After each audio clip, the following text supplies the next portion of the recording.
ఓం అజ్ఞానతిమిరాంధస్య జ్ఞానాంజనశలాకయా చక్షురోన్మిళితం యేన తస్మై శ్రీగురవే నమః. నమో విష్ణుపాదాయ కృష్ణప్రేష్ఠాయ భూతలే శ్రీమతే భక్తివేదాంత స్వామిన్నితి నామినే. నమస్తే సారస్వతే దేవి గౌరవాణి ప్రచారిణే నిర్విశేష శూన్యవాది పాశ్చాత్య దేశతారిణే. జై శ్రీ కృష్ణ చైతన్య ప్రభు నిత్యానంద శ్రీ అద్వైత గదాధర శ్రీవాసాది గౌర భక్త వృంద. హరే కృష్ణ కృష్ణ కృష్ణ హరే హరే హరే రామ రామ రామ హరే హరే. హరే కృష్ణ. ఒక వీక్ డే మీరు మీ 1.5 hour టైంని ఎక్స్క్లూజివ్ గా భగవద్గీత వినేకి ఇచ్చినందుకు మీ అందరికీ చాలా చాలా థ్యాంక్స్. ఇది చాలా రేర్ అన్నమాట. కలియుగంలో భక్తులకి వరద వచ్చినా కూడా శ్రోతలకి కరువే every time. So there are no listeners for this topic of spirituality or Krishna consciousness. So మీ అందరికీ చాలా కృతజ్ఞతలు. మీరందరూ కూడా భగవంతుని గుణగానం వినడానికి భగవద్గీత సిద్ధాంతానుసారం చాప్టర్ బై చాప్టర్ వినేందుకు మీరందరూ ఇక్కడికి వచ్చినారు. మీ అందరికీ నేను నమస్కరిస్తున్నాను. సో ఈ సిరీస్ ని గీతా రహస్యం అని డిజైన్ చేయబడింది. గీతా రహస్యం ఈ సిరీస్ ని డిజైన్ చేసిన వాళ్ళు his grace Radheshyam Prabhuji. His grace Radheshyam Prabhuji is MTech graduate from IIT Bombay 30 years ago. వాళ్ళు ఈ కోర్స్ ని డిజైన్ చేశారనమాట. ఈ సిరీస్ ని అంటే ప్రతి ఒక్క చాప్టర్ ని కూడా శ్లోక బై శ్లోక సారాంశం డిస్కస్ చేసేట్లా అది సిద్ధాంతానుసారం మనకి అర్థం అయ్యేట వీళ్ళు డిజైన్ చేశారు. ఈ సిరీస్ లో మనం డిస్కస్ చేసుకునేదంతా కూడా హిస్ డివైన్ గ్రేస్ ఏసీ భక్తి వేదాంత స్వామి ప్రభుపాదుల వారు రాసిన కమెంటరీ ఆధారం మీద, అది Bhagavad Gita as it is, plus Sripada Ramanujacharya వాళ్ళు 1000 years ago రాసిన కమెంటరీ గీతా భాష్యం దాని మీద, ప్లస్ విశ్వనాథ చక్రవర్తి ఠాకూర్ అనే వైష్ణవాచార్యులు 400 years ago రాసిన గీతా కమెంటరీ మీద. అంటే ఈ 3 వైష్ణవ భాష్యకారులు రాసిన కమెంటరీస్ ని ఆధారం తీసుకుని ఈ కోర్స్ ని డిజైన్ చేయబడింది అనమాట. ఎందుకు నేను ఇది మీకు ముందు చెప్తున్నాను అంటే, సాధారణంగా భగవద్గీత అనే టైటిల్ మీద జనరలీ పీపుల్ స్పీక్ ఎవ్రీథింగ్ అనమాట. సో సిద్ధాంతం అనేది ఏమి, అది కృష్ణుడు ఎలా చెప్పాడో అదే మెసేజ్ ని ఆచార్యులు మనకు అర్థమయ్యేట్లా టైం ప్లేస్ అండ్ సర్కమ్స్టాన్స్ అనుసారము వాళ్ళు ఎలా చెప్పారో వాళ్ళ మెసేజ్ ఆధారంగా మనం నేర్చుకుంటాము, మనం వింటాము అనేది ఇట్ లుక్స్ వెరీ ఆథెంటిక్ అనమాట. కాబట్టి నేను ఈ 3 commentators వాళ్ళు ఇచ్చిన కమెంటరీస్ అనుసారము ఈ కోర్స్ ని డిజైన్ చేయబడింది. మనం చాలా మంది మా అమ్మ అడిగిరి, నేను గీతా రహస్యం అని పేరు పెట్టినప్పుడు ఈ కోర్స్ వీళ్ళు రాధేశ్యామ్ ప్రభుజీ వాళ్ళ టైటిల్ ఇది దానికి రహస్యం అని ఎందుకు పిలుస్తారు గీత అనే దానికి ఇక్కడ ఒక శ్లోకం ఉంది. అది మనమందరూ రిపీట్ చేస్తాం. ఇది భగవద్గీత 4th chapter లో ఉండే 3rd శ్లోకం అనమాట. సయేవాయం మయా తేద్య యోగ ప్రోక్త పురాతనః భక్తోసి మే సఖా చేతి రహస్యం హ్యేతదుత్తమం.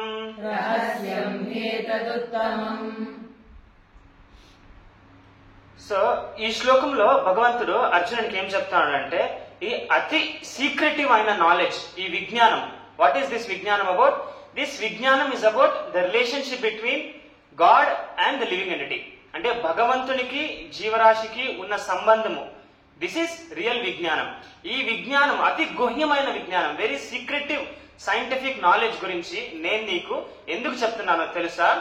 ఎందుకంటే భక్తోసీమే సఖా చేతి, అంటే నువ్వు నా భక్తుడు కాబట్టి, నువ్వు నా ఫ్రెండ్ సఖుడు కాబట్టి ఈ భగవద్గీత రహస్యాన్ని నేను నీకు చెప్పబోతున్నాను అని భగవద్గీత 4వ అధ్యాయంలో 3వ శ్లోకంలో శ్రీకృష్ణుడు అర్జునుడికి చెప్తా అనమాట.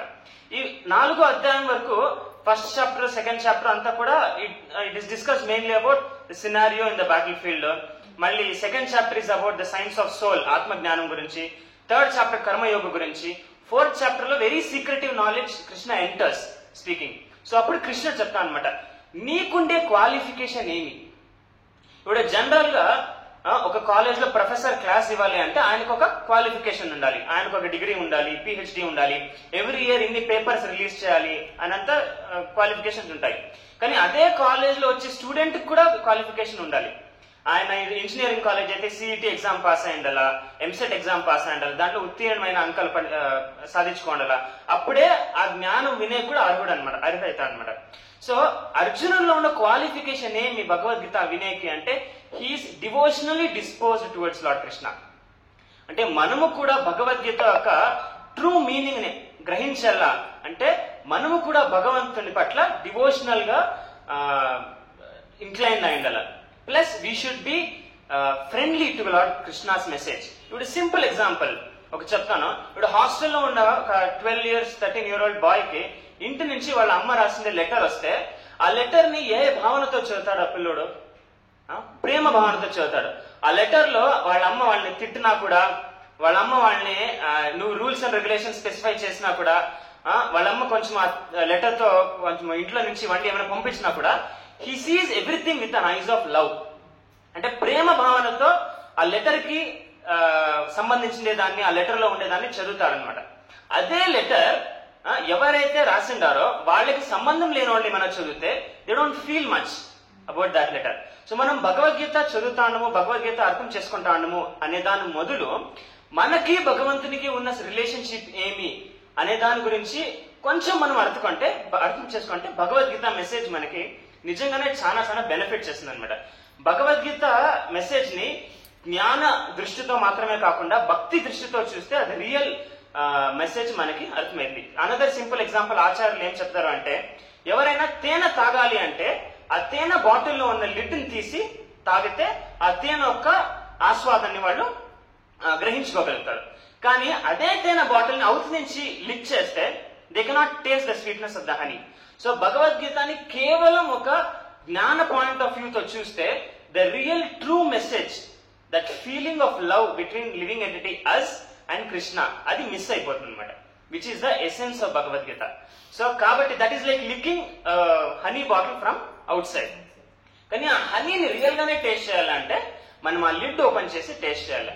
సో ఎప్పుడైతే అర్జునుడు భగవద్గీతని ఎలా విన్నాడో అదే మానసిక స్థితిలో మనం ఎప్పుడైతే భగవద్గీతని వింటామో ఆ ఎఫెక్ట్ మనలో ట్రాన్స్ఫర్మేటివ్ గా ఉంటుంది. సో ఆ రహస్యానికి ఆ రహస్యం when does it make sense, ఎప్పుడైతే మనము రిలేషన్షిప్ తో కృష్ణుని పట్ల మనకు ఒక రిలేషన్షిప్ ఉంది అనే భావనతో వింటామో అప్పుడు ఆ రియల్ మెసేజ్ ట్రాన్స్ఫర్మేటివ్ గా మారుతుంది అనమాట. ఎందుకు ఈ మెసేజ్ ని రహస్యం అని చెప్పారు అనే దాని గురించి శ్రీధర్ స్వామి అనే అనదర్ కమెంటేటర్ చెప్పారనమాట. ఈ మెసేజ్ ని రహస్యం అని ఎందుకు అనబడిందంటే ఇది సాక్షాత్ భగవంతుని ముఖ పద్మం నుంచి వచ్చిందే మెసేజ్ కాబట్టి. ఇప్పుడు మనకి చాలా ఆధ్యాత్మికమైన గ్రంథాలు ఉన్నాయి, 4 వేదాలు ఉన్నాయి, రిగ్ యజుర్ సామ అథర్వ, 6 వేదాంగాలు ఉన్నాయి, 108 ఉపనిషత్తులు ఉన్నాయి, 18 పురాణాలు ఉన్నాయి, 2 ఇతిహాసాలు ఉన్నాయి. కొన్ని వేదాలు అన్ని కూడా భగవంతుని శ్వాస నుంచి వచ్చిండేదే, దాంట్లో డౌట్ ఏం లేదు. కానీ సాక్షాత్ పూర్ణ పురుషోత్తముడైన శ్రీకృష్ణుడు స్వయంగా చెప్పిన మెసేజ్ అన్నిటికన్నా చాలా చాలా స్వీట్ అండ్ సీక్రెటివ్ అన్నమాట. కాబట్టి భగవద్గీతని అత్యున్నతమైన శ్రేష్ఠ గ్రంథంగా ఆచార్యులు కేటగరైజ్ చేస్తారు. ఇది ఇండియాలో అందరికీ తెలిసిన విషయమే. వేదాల్లో 10⁻10 అంటే 1000 కోట్ల శ్లోకాలు ఉన్నప్పటికీ కూడా వేదాల్లో అతి శ్రేష్టమైనది యావది అంటే రోడ్లో పోయే ప్రతి ఒక్కరు చెప్తారు అది భగవద్గీత అని. అది అందరికీ తెలిసిందే. ఎందుకు అంటే సాక్షాత్ పూర్ణ పురుషోత్తముడైన శ్రీకృష్ణుని నోట్లో నుంచి వచ్చిందే రహస్యం కాబట్టి అది మోస్ట్ సీక్రెటివ్ నాలెడ్జ్ అని కేటగరైజ్ చేయబడింది అనమాట. సో భగవద్గీతని అర్థం చేసుకునేదానికి ఇంకో క్వాలిఫికేషన్ ఏమి అనే దాని గురించి శ్రీల ప్రభుపాదుల వారు భగవద్గీత యథాతథము అనే బుక్ వాళ్ళ కమెంటరీలో ఇంట్రొడక్షన్ లో రాస్తారనమాట. ఏమని రాస్తారు అంటే, శ్రీకృష్ణుడు పూర్ణ పురుషోత్తముడు, శ్రీకృష్ణుడు వాక్యాల నుంచి భగవద్గీత యొక్క సంభాషణ నుంచి అర్జునుడు భగవద్గీత ఎలా విన్నాడో అలా మానసిక స్థితితో మనము భగవద్గీతని వినాలంటే మనము తాత్కాలికంగానైనా అట్లీస్ట్ సిద్ధాంతపరంగానైనా శ్రీకృష్ణ భగవానుడు దేవాది దేవుడని మనము గ్రహించాలా అనే విషయం వాళ్ళు చెప్తారనమాట.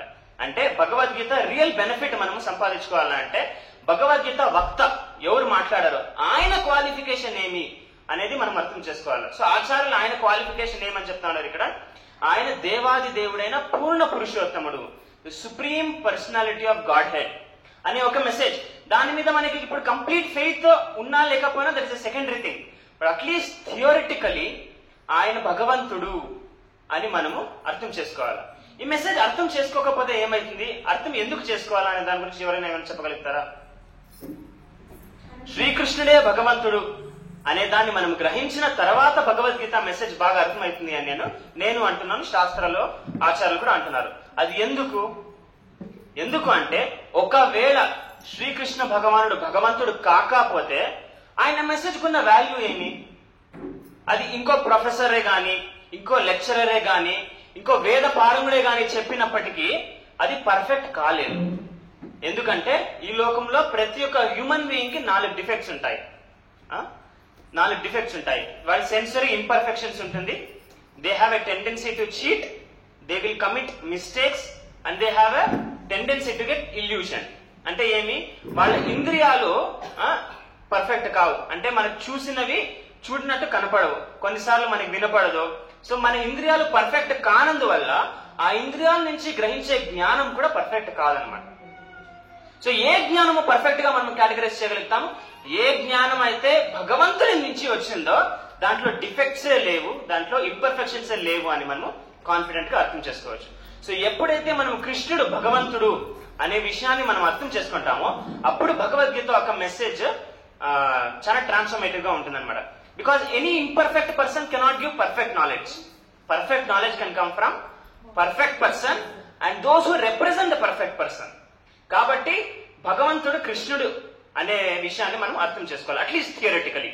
సో నెక్స్ట్ కొన్ని స్లైడ్స్ లో కృష్ణుడే భగవంతుడు ఎలా అనే దాని గురించి కొంచెము వేరే పురాణాల నుంచి వేరే ఆచారాల ద్వారా మనము కొంచెం అర్థం చేసుకుని గీతా మహత్యం సెక్షన్ కి ప్రవేశిస్తాం. అదే ఫస్ట్ లెసన్ ఏమి అంటే మనం కనీసము సిద్ధాంతపరంగానైనా శ్రీకృష్ణుని దేవాది దేవుడని అంగీకరించాలి.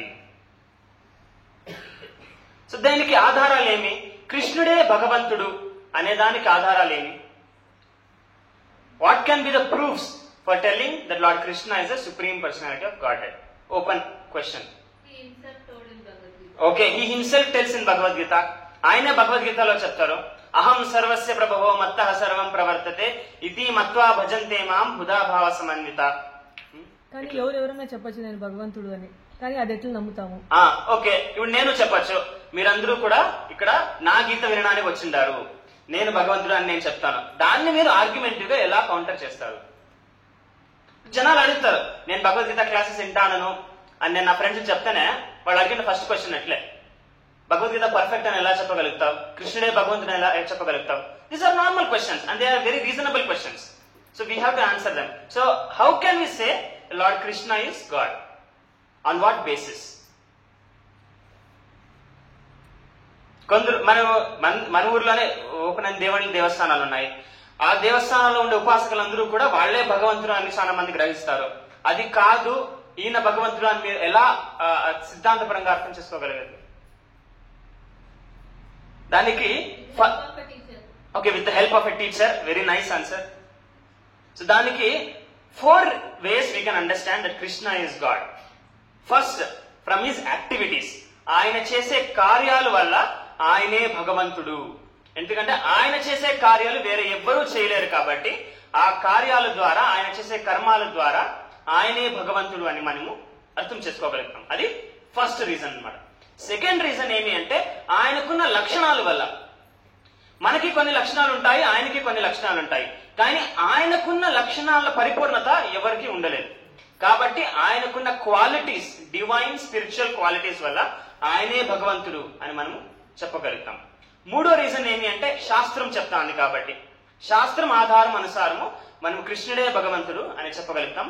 Fourth thing, as you said, teachers, ఆచార్యులు దానికి సబ్స్టాన్షియల్ ఎవిడెన్స్ ఇచ్చి వాళ్ళు కూడా ప్రూవ్ చేశారనమాట శ్రీకృష్ణ భగవానుడే భగవంతుడు అని. ఇప్పుడు వచ్చే నెక్స్ట్ స్లైడ్స్ లో ప్రతి ఒక్క కేటగిరీకి సంబంధించిన ప్రూఫ్స్ మనము చూసి ఎట్లా శ్రీకృష్ణ భగవానుడే భగవంతుడు, పూర్ణ పురుషోత్తముడు అనే దాని గురించి చర్చించుకుంటాం. సో మొదట ప్రూఫ్ ఇది బ్రహ్మ సంహితలో ఉందన్నమాట. నాతో అందరూ చెప్పచ్చు, ఈశ్వర ఈశ్వర పరమ పరమ కృష్ణ కృష్ణ సచ్చిదానంద విగ్రహ సచ్చిదానంద విగ్రహ అనాదిర్ అనాదే ఆదిర్ ఆదే గోవింద గోవింద సర్వకారణ కారణం. సర్వకారణ కారణం. బ్రహ్మదేవుడు మహావిష్ణు యొక్క నాభకమలం నుంచి వచ్చినప్పుడు పుట్టినప్పుడు ఆయన 100 ఏళ్ళు తపస్సు చేశాడనమాట. అంటే 100 celestial years, స్వర్గలోకంలో ఉండే 100 ఏళ్ళు తపస్సు చేశాడనమాట. That is equal to 36,000 years on earth. So అంత టైం తపస్సు చేసిన తర్వాత ఆయనకి శ్రీకృష్ణుని దర్శనం దొరుకుతుంది. శ్రీకృష్ణుని దర్శనం దొరికిన తర్వాత శ్రీకృష్ణుడు బ్రహ్మదేవునికి 4 శ్లోకాలు చెప్తాడనమాట. That is the start of the Vedas. దాన్ని బ్రహ్మదేవుడు విస్తారంగా నారదమునులు విస్తారంగా మధ్వాచార్యులకి ఎలా పరంపరలో చెప్పుకుంటూ వచ్చారు. సో బ్రహ్మదేవుడు శ్రీకృష్ణుని చూసిన పిమ్మట ఎప్పుడు బ్రహ్మాండం కూడా సృష్టి అయ్యే మొదలు శ్రీకృష్ణుని పట్ల కృతజ్ఞతని వ్యక్తిస్తూ ఈ శ్లోకం చెప్తానమాట.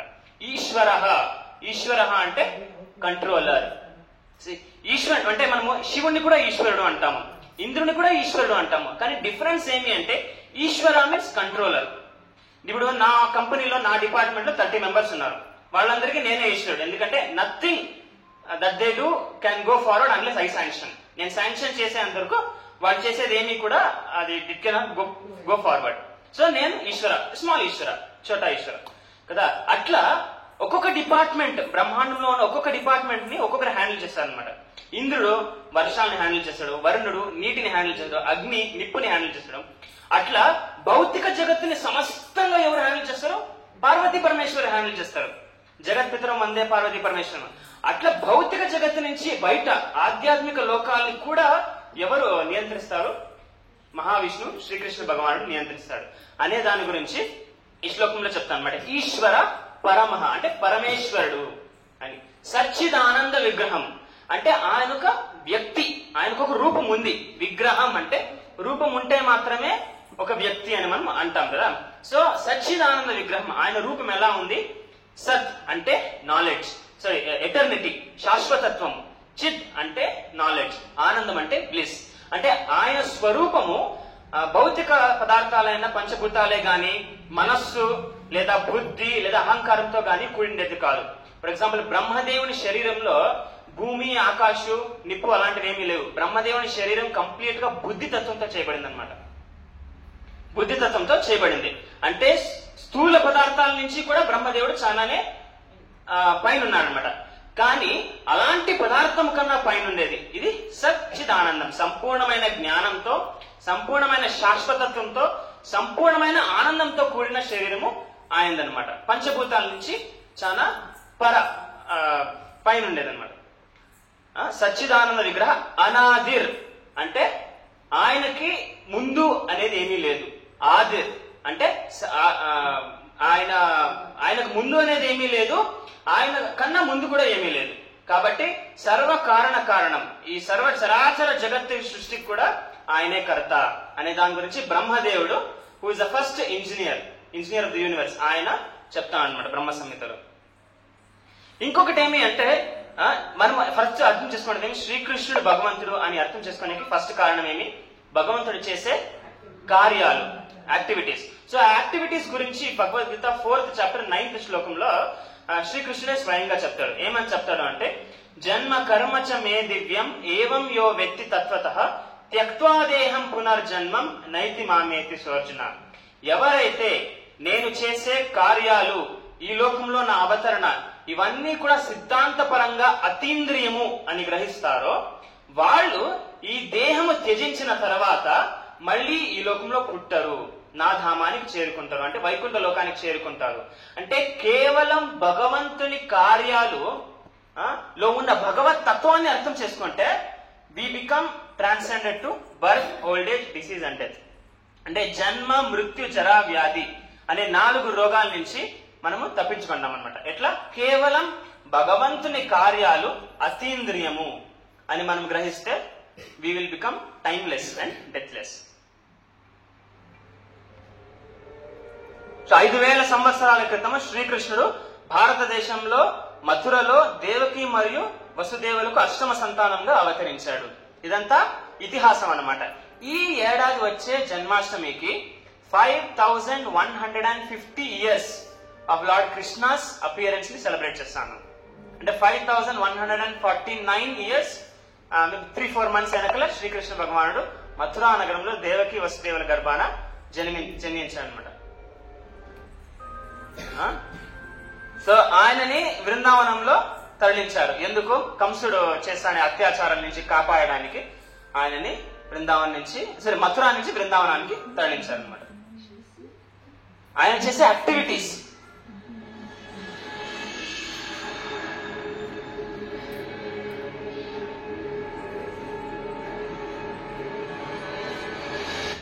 సో ఆయన నోరు తెరిస్తే సమస్త బ్రహ్మాండాన్ని యశోదాదేవికి చూపిస్తాడు అనమాట. So this activity shows that Krishna is God. So ఎవరైనా భగవంతుడు అని అనిపిస్తే ఇప్పుడు కోర్టులో కేసులు కూడా జరుగుతా ఉంటాయి, నేను భగవంతుడు అని. So we should throw this question to them. నీ నోరు తెరిచి సమస్త బ్రహ్మాండాన్ని చూపించండా అని. భగవంతుడు అనే స్థాయి ఎంత అద్భుతమైంది అంటే స్వామి కూర్మావతారం ఎత్తినప్పుడు మందర పర్వతాన్ని తన వీపు మీద పెట్టుకొని వాళ్ళు వాసుకిని తాడుగా వాడుకొని లాగారు కదా. ఆ ఎపిసోడ్ అంతా అయిన తర్వాత స్వామి ఏం చెప్తారంటే, చాలా నాళ్ళనిగా మంచి మసాజ్ జరిగింది నాకు అని చెప్తాను. అంటే మందర పర్వతాన్ని ఎత్తేకి దేవతలు దానవులు జతలో కష్టపడినా కూడా వాళ్ళకి ఎత్తే కాలే. స్వయంగా మళ్ళీ విష్ణువే వచ్చి గరుడలో ఆ మందర పర్వతాన్ని ఎత్తి క్షీరసాగరంలో పెడతా అనమాట. అలాంటి పర్వతాన్ని వీపు మీద పెట్టుకొని ఆయనకి చెక్కిలిగిలైతా అనమాట. ఆ పర్వతాన్ని చిలుకుతా అంటే. సో అది భగవంతుని స్థాయి. సమస్త చరాచర జగత్తుకి సృష్టికర్త.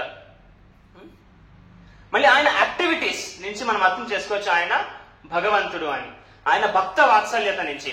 జనరల్ గా ఈ లోకంలో మనము సినిమాస్ మూవీస్ చూసినప్పుడు హీరోని ఎట్లా ఇంట్రొడ్యూస్ చేశారో, చాలా హ్యూజ్ బ్యాక్గ్రౌండ్ మ్యూజిక్ గా, మంచి గ్రాఫిక్స్ గా, మళ్ళీ కాళ్ళ నుంచి చూపించుకొని మళ్ళీ మోకాళ్ళు మళ్ళీ పరిగెత్తు వచ్చే అట్లా చాలా ఎఫెక్టివ్ గా, చాలా వండర్ఫుల్ గా చూపిస్తారు కదా.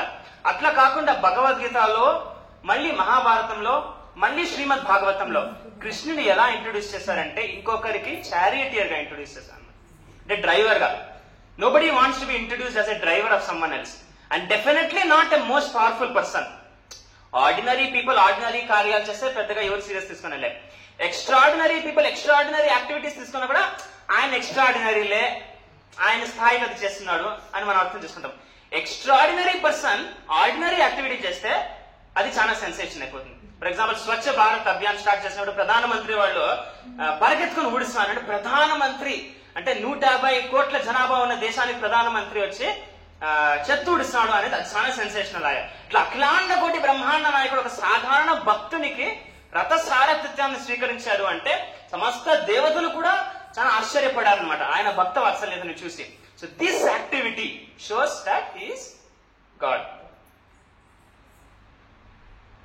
ఇది శ్రీకృష్ణుని ఉన్నతాన్ని చెప్తుంది అనమాట. ఇంకొక రీజన్ ఏమి, ఫస్ట్ రీజన్ ఏమి, భగవంతుడు ఆయన చేసే కార్యాల వల్ల ఆయన భగవంతుడు అని మనము అర్థం చేసుకోగలుగుతాం. సెకండ్ రీజన్ ఏమి, ఆయనకుండే లక్షణాల వల్ల ఆయన భగవంతుడు అని అర్థం చేసుకోగలుగుతాం. ఒకసారి చాలా మంది ఋషిమునులు కూడా ఇట్లా ఫిలాసఫికల్ డిస్కషన్ చేయడానికి కూర్చున్నారనమాట. ఆ డిస్కషన్ లో వాళ్ళకి ఒక డౌట్ వచ్చింది, భగవంతుడు అంటే ఎవరు అని. మనకు వచ్చిన డౌటే, భగవంతుడు అంటే ఎవరు అని. ఆ అసెంబ్లీలో పరాశర మునులు చెప్తారనమాట. ఆ శ్లోకము విష్ణు పురాణంలో కోట్ అయింది. ఆ శ్లోకం ఏమి అంటే, ఐశ్వర్యస్య సమగ్రస్య వీర్యస్య యశశ శ్రియా జ్ఞాన వైరాగ్యయోశ్చైవ షణ్ణం భగ ఇతింగణ. అంటే ఎవరైతే ఈ 6 ఐశ్వర్యాలతో సమకూర్చి ఉంటారో ఆయనని మనం భగవంతుడు అని సంబోధించగలుగుతాం. ఏమి ఆ 6 ఐశ్వర్యాలు? Wealth, beauty, strength, knowledge, fame and renunciation.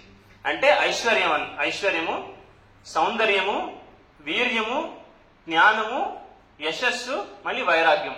ఈ 6 లక్షణాలు పరిపూర్ణంగా ఎవరిలో ఉంటుందో వాళ్ళని భగవంతుడు అని పరాశరముని చెప్తారన్నమాట. సాధారణంగా ఈ లోకంలో కొందరు సౌందర్యవంతులుగా ఉంటారు, కొందరు ఐశ్వర్యవంతులుగా ఉంటారు, కొందరు జ్ఞానులుగా ఉంటారు, కొందరు వీర్యులుగా ఉంటారు, కొందరు యశస్సులుగా ఉంటారు, కొందరు వైరాగ్యులుగా ఉంటారు కదా. కానీ ఈ 6 లక్షణాలు కూడా ఎవరిలోనూ సంపూర్ణంగా ఉండదు. అంటే ఈ 6 లక్షణాలు కదా ఇసిపెట్టేసేయండి.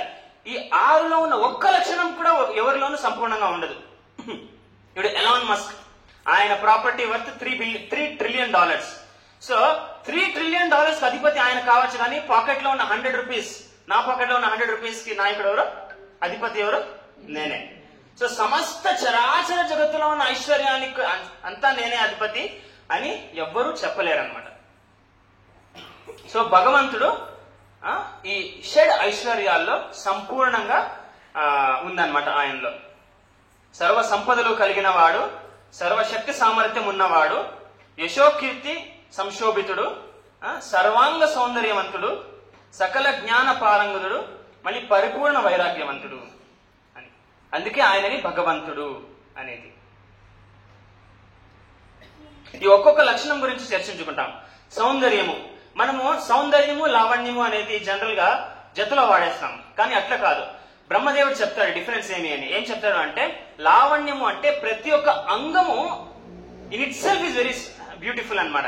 అందుకే శ్రీకృష్ణ భగవానుడిని కందర్ప దర్పహర సుందర దివ్యమూర్తే అని సుప్రభాతంలో వర్ణిస్తారు. కందర్ప దర్పహర సుందర దివ్యమూర్తి అంటే కందర్ప దర్ప. ఈ లోకంలో ఉండే అందరికన్నా సౌందర్యవంతుడు ఎవరు? కామదేవుడు. కామదేవుని గర్వాన్ని హరించేటటువంటి వ్యక్తి కృష్ణుడు అని. అదే బ్రహ్మ సంహితలో బ్రహ్మదేవుడు చెప్తాడనమాట. ఏమని చెప్తాడు అంటే, వేణుం కొణంతం అరవింద దళాయ దాక్షం బరహావతం స్వమస్తం సుందరాంగం కందర్ప కోటి కమనీయ విశేష శోభం గోవిందమాది పురుషం తమహం భజామి. ఒకవేళ కోటి కందర్పుల సౌందర్యాన్ని మనము సమకూర్చి ఒక వ్యక్తిని తయారు చేయగలిగితే ఆ వ్యక్తి కన్నా సౌందర్యవంతుడు శ్రీకృష్ణుడు అనమాట. కోటి కామదేవుల కన్నా సౌందర్యం ఉన్న వ్యక్తి శ్రీకృష్ణుడు అనమాట. ఇంకొక స్మాల్ ఇన్సిడెంట్ చెప్తాను. శూర్పణఖ ముక్కు చెవులు కోసేసినప్పుడు ఆమె వాళ్ళ అన్నగారుల దగ్గరికి పోతుంది శరణు కోరేకి. కరదూషణ్ వాళ్ళు లోకల్ లో ఉంటారు, దండకారణ్యంలోనే. రామనాసుడు దూరంలో ఉంటాడు. సో వీళ్ళ దగ్గరికి పోతారనమాట. వాళ్ళు 14,000 సోల్జర్స్ ని పిలుచుకొని వస్తారు.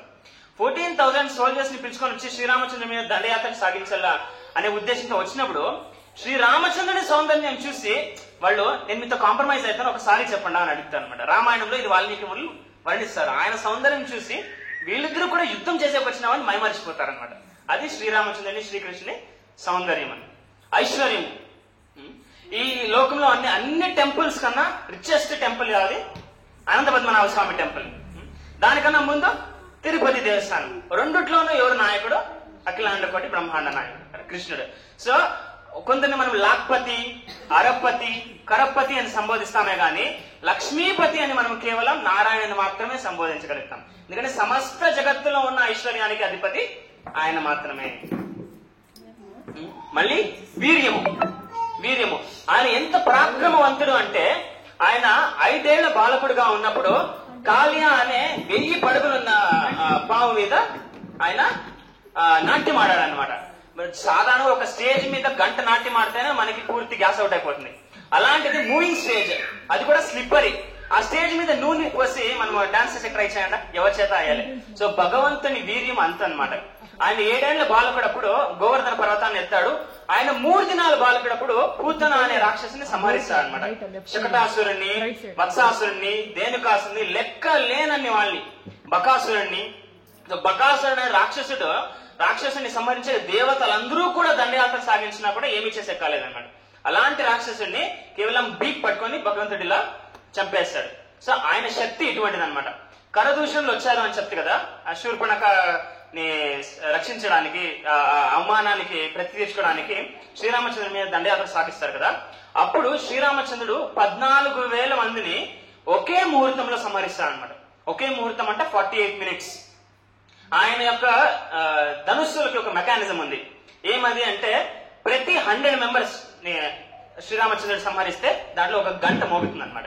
ఆ గంట కంటిన్యూస్ గా మోగుతానమాట శ్రీరామచంద్రుడు యుద్ధం చేస్తా అంటే. శ్రీరామచంద్రుడికి ఒక రోజు రామాయణ సంగ్రామంలో కోపం వచ్చినప్పుడు ఒకే ముహూర్తంలో 20 లక్షల మందిని సంహరిస్తాడనమాట. 20 లక్షల రాక్షసుని. ఆయన పరాక్రమానికి సాటే లేదు. ఎవరో యావదో కల్పితమైన మూవీలో 100 మందిని చంపితేనే అది బ్లాక్ బస్టర్ అయిపోతుంది కదా. సో భగవంతుడు ఒకే ముహూర్తంలో 20 లక్షల రాక్షసాలను సంహరిస్తే అది ఇంకెంత పెద్ద మహిమ అనే మనం అర్థం చేసుకోవాలి. ఆయన భగవంతుడు అనమాట. అది భగవంతుని లక్షణము. ఆయన జ్ఞానము. ఆయన 5000 ఏళ్ల క్రితం చెప్పిన భగవద్గీతని మనం ఈ రోజు కూడా చర్చించుకుంటాము. ద మోస్ట్ కమెంటెడ్ బుక్ అన్నమాట. 700 కమెంటరీస్ ఉన్నాయి భగవద్గీతలో. సో ఆయన జ్ఞానానికి మౌల్యం ఇంత అనమాట.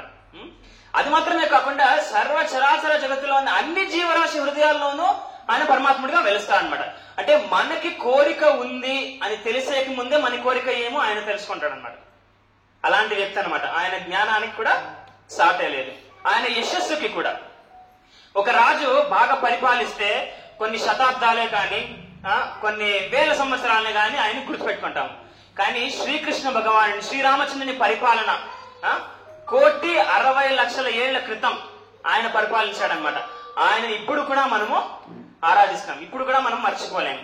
ఆయన ఫేమ్, ఆయన యశస్సు కూడా సాటి లేదు అని శాస్త్రం చెప్తుంది అనమాట. ఇవన్నీ కూడా కొంచెం కొంచెం ఒక వ్యక్తిలో ఉన్నా కూడా ఆయన చాలా గర్వితుడు అయిపోతాడు. ఆయనలో అహంకారం పెరిగిపోతుంది. అవేమీ లేకుండా ఈ 5 లక్షణాలు కూడా సంపూర్ణంగా భగవంతులో ఉన్నప్పటికీ ఆయన సమస్త వైరాగ్యవంతుడు అనమాట. ఫస్ట్ 5 సంపూర్ణంగా ఉన్నప్పటికీ కూడా ఆయనలో 6వ లక్షణం కూడా ఉందన్నమాట. అదేమి ఆయన సంపూర్ణ వైరాగ్యవంతుడు అనమాట. ఏ ప్రధానమంత్రికి కూడా ఒక ఆర్డినరీ పర్సన్ కార్ డ్రైవర్ గా కూర్చున్నదే గానీ అలా మనం వినాం. కానీ అఖిలాండ కోటి బ్రహ్మాండ నాయకుడు అర్జునుడికి రథసారథి స్థానాన్ని స్వీకరిస్తున్నాడు అనమాట. అది మాత్రమే కాకుండా ఆయన బాలకుడిగా ఉన్నప్పుడు వసుదేవుని చెప్పులు తలకాయ మీద పెట్టుకుని వసుదేవుని దగ్గరికి ఎత్తుకొని వస్తాడంట. పప్ప వేసుకోని. సో ఆయన వైరాగ్యము అంత అనమాట. ఆయన he doesn't give a damn for his own wealth or any of his opulences. అది వైరాగ్యం. ఆయన బుద్ధుడిగా అవతరించినప్పుడు 32 ఏళ్లకి ఇల్లిడిచి లోక కళ్యాణార్థం ఆయన సాధువుగా మారిపోయారు. అలా చైతన్య మహాప్రభువులుగా వచ్చినప్పుడు 24 ఏళ్లలో సన్యాసి స్వీకరించారు. సో ఆయన ఈ సమస్త 6 ఐశ్వర్యాలు కూడా ఆయనలో సంపూర్ణంగా ఉందన్నమాట. Emanates all the 3 worlds, both spiritual and mundane. Everything rests in me, Arjun, just as you see pearls hang upon a thread. Bhagavad Gita 10వ అధ్యాయంలో శ్రీకృష్ణ భగవాన్ ఇలా చెప్తానమాట. మత్త పరతరం న అన్యత్ కించిదస్తి ధనంజయ మయి సర్వమిదం ప్రోతం సూత్రే మణిగణ ఇవ. మత్త అంటే నాకి, పరతరం మత్త పరతరం నా అన్యత్, నాకి నన్ను మించిన వాళ్ళు ఈ లోకంలో ఎవ్వరూ లేదు. మత్త పరతరం నా అన్యత్ కించిదస్తి ధనంజయ, కొంచెం కూడా. మయి సర్వమిదం ప్రోతం అంటే ఈ సర్వచరాచర జగత్తుని కూడా నేనే కంట్రోల్ చేస్తాను. ఎట్లా? సూత్రే మణిగణ ఇవ. ఒక నెక్లెస్ ఉంటే ఆ నెక్లెస్ లో బీడ్స్ మాత్రమే మనకు కనిపిస్తాయి. కానీ దాని లోపల థ్రెడ్ ఉంది మనకు కనిపిస్తుందా? లేదు. కానీ బీడ్స్ ఉంది కాబట్టి థ్రెడ్ ఉంది అని మనకు తెలుస్తుంది. సో ఈ సర్వచరాచర జగత్తు కూడా జరుగుతుంది, మెయింటెనెన్స్ అవుతుంది అంటే దాని వెనకల భగవంతుడు ఉన్నాడు. ఆ భగవంతుడు కృష్ణుడు అని శ్రీకృష్ణ భగవానుడు 10వ అధ్యాయంలో చెప్తా అనమాట. సో ఇప్పుడు మనం సెకండ్ కూడా డిస్కస్ చేస్తాం. సెకండ్ పాయింట్ కూడా ఏమది? First point from his activities, ఆయన చేసే కార్యాల వల్ల ఆయన భగవంతుడు అని మనం అర్థం చేసుకుంటాము. సెకండ్, ఆయనకున్న లక్షణాల వల్ల ఆయన భగవంతుడు అని మనము అర్థం చేసుకుంటాం. థర్డ్, శాస్త్రానుసారం కూడా ఆయన భగవంతుడు అని నిరూపితమైన దాని గురించి చర్చించుకుంటాం. భగవద్గీత 5వ అధ్యాయంలో భగవంతుడు చెప్తా అనమాట. భోక్తారం యజ్ఞ తపసాం సర్వలోక మహేశ్వరం సుహృదం సర్వభూతానాం జ్ఞాత్వామాం శాంతిం రచతి. భోక్తారాం యజ్ఞ తపస్స అంటే ఎవరు చేసే, మనం ఏం త్యాగాలు చేసినా, ఏం దానాలు చేసినా, ఏం ధర్మాలు చేసినా, యజ్ఞాలు చేసినా అన్నిటికీ కూడా భోక్త ఎవరు? కృష్ణుడు. అన్ని కూడా ఎవరిని మెప్పించాలా అని చేస్తారో? శ్రీకృష్ణ భగవాన్ని మెప్పించాలా అని చేస్తారు అనమాట. సర్వలోక మహేశ్వరం, హీఈస్ కంట్రోలర్ ఆఫ్ ఆల్ లోకాస్, ఆల్ ఇన్ఫైనైట్ ప్లానెటరీ సిస్టమ్స్. సుహృదం సర్వభూతానాం, but he is the dearest friend of all living entities. చాలా పెద్ద వ్యక్తి అయితే ఆయనకి తల గ్రౌండ్ మీద ఉండేది, కాళ్ళు గ్రౌండ్ మీద ఉండేది అనేది చాలా కష్టం. ఆయనకి గర్వం వచ్చేసింది. He cannot have normal relationships with people, he cannot have normal relationships. But Krishna has the most intimate relationship with each and every one of us. అంటే అతి సామీప్యమైన సంబంధం భగవంతుడితో మనకందరికీ ఉందన్నమాట. ఈ జన్మంలో నేను ఈ శరీరంలో ఆశ్రయం కోరాను. ఈ శరీరం విడిచిన తర్వాత నేను వేరే ಯಾವ శరీరంలోకి పోయినప్పటికీ భగవంతుడు నాతో పరమాత్ముడిగా వస్తాను అనమాట. So he is a dearest friend. నేను 10th స్టాండర్డ్ లో ఉన్న ఫ్రెండ్స్ తో నేను కాంటాక్ట్ లో లేను కొందరితో, నేను 12th స్టాండర్డ్ లో ఉన్న ఫ్రెండ్స్ తో కొందరితో కాంటాక్ట్ లో లేను, ఇంజనీరింగ్ ఉన్న ఫ్రెండ్స్ తో కాంటాక్ట్ లో లేను, చైల్డ్హుడ్ ఫ్రెండ్స్ తో అస్సలు కాంటాక్ట్ లో లేను. సో నా ఫ్రెండ్స్ ఎప్పుడూ నాతోనే ఉంటారు అని లేదు. But the dearest friend lord Krishna, ఆయన ఆల్వేస్ మనతో ఉంటాడు అనమాట. మళ్ళీ భగవద్గీత 10th చాప్టర్ లో ఏకాంశేన స్థితో జగత్ అంటే నా శక్తిలో ఒక చిన్న అణువుతో ఈ సమస్త చరాచర జగత్తు మెయింటైన్ చేయబడుతుంది అని. అంటే ఆయన స్వయంగా మెయింటైన్ చేయనక్కర్లేదు, ఆయన శక్తిలో ఉన్న స్మాల్ పోర్షన్ తో ఈ చరాచర జగత్తు మెయింటైన్ అవ్వబడుతుంది అనమాట. ఇప్పుడు 4th కేటగిరీ, 4th పాయింట్ ఏమి అంటే, మనం శాస్త్రాల ద్వారా అర్థం చేసుకున్నాము, ఆయన యాక్టివిటీస్ ద్వారా తెలుసుకున్నాము, ఆయన లక్షణాల ద్వారా ఆయన భగవంతుని తెలుసుకున్నాము. మళ్ళీ వైష్ణవ ఆచార్యుల ద్వారా మనం ఇప్పుడు ఆయన భగవంతుడు అని తెలుసుకుంటాం. శ్రీకృష్ణుడు దేవాది దేవుడని అందరూ ఆచార్యులు ధృవీకరిస్తారు, దే కన్ఫర్మ్. ఫస్ట్ ఎవరు? వేదవ్యాసుడు. ఆయన ఏం చెప్తారు అంటే, ఏతేజాంశ కళాపుంస కృష్ణస్తు భగవాన్ స్వయం ఇంద్రారి వ్యాకులం లోకం మృద్యంతి యుగే యుగే. ఇలా భగవద్గీత ఎలా ఒక గ్రంథమో అట్లా శ్రీమద్ భాగవతం అనే మహాపురాణం ఉంది. ఆ శ్రీమద్ భాగవతం మహాపురాణంలో 1వ స్కందంలో 3వ అధ్యాయంలో 28వ శ్లోకంలో వ్యాసదేవులు ఈ శ్లోకం చెప్తా అనమాట. దానికి ముందు జరిగింది ఏమి అంటే, ఆ చాప్టర్ లో భగవంతుని అన్ని అవతారాలని వర్ణించారు.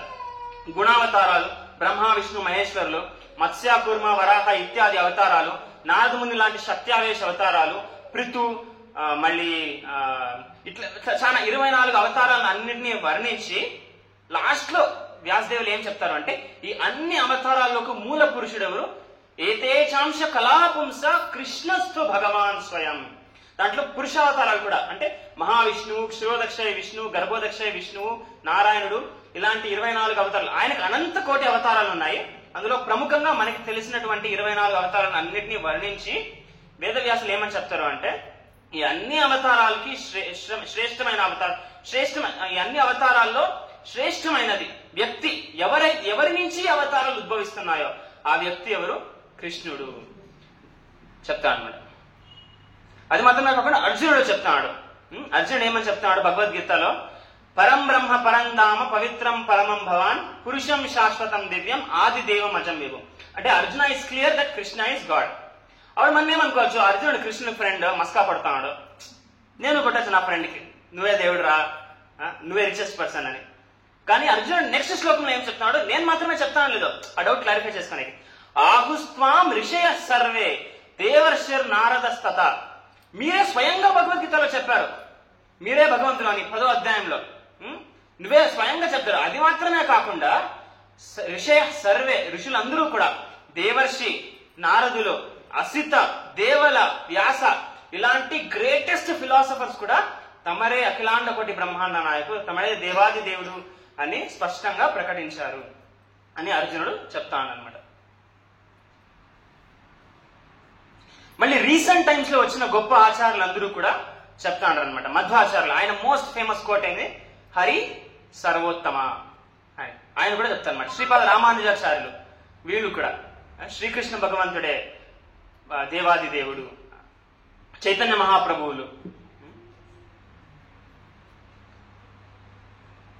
సో వీళ్ళందరూ కూడా శ్రీకృష్ణ భగవానుడే భగవంతుడు అనే విషయాన్ని అంగీకరించారు. సో బ్రహ్మదేవుడు చెప్తున్నాడు అనమాట, స్వామి పాదాలకి 16 లక్షణాలు ఉంటాయి, 16 గుర్తులు ఉంటాయి. ఆ గుర్తుల గురించి బ్రహ్మదేవుడు చెప్తున్నాడు నారదమునులకి. షోడశైవత చిహ్నాన్ని మాయా దృష్టాన్ని తత్పదే. అంటే ఆయన పాదాల మీద 16 లక్షణాలు నేను స్వయంగా చూశాను అని. నెక్స్ట్ శ్లోకంలో ఏం చెప్తానంటే, కొన్ని అవతారాల్లో 2, 3, 4, 10, 12 అలాంటి చిహ్నాలు కనిపిస్తాయి. కానీ సంపూర్ణంగా 16 చిహ్నాలు శ్రీకృష్ణ పూర్ణ పురుషోత్తముడికి మాత్రమే ఉన్నాయి అని బ్రహ్మదేవుడు చెప్తాను అనమాట. మధ్వ సంప్రదాయానికి ఫస్ట్ ఆచార్యులు బ్రహ్మదేవుడు.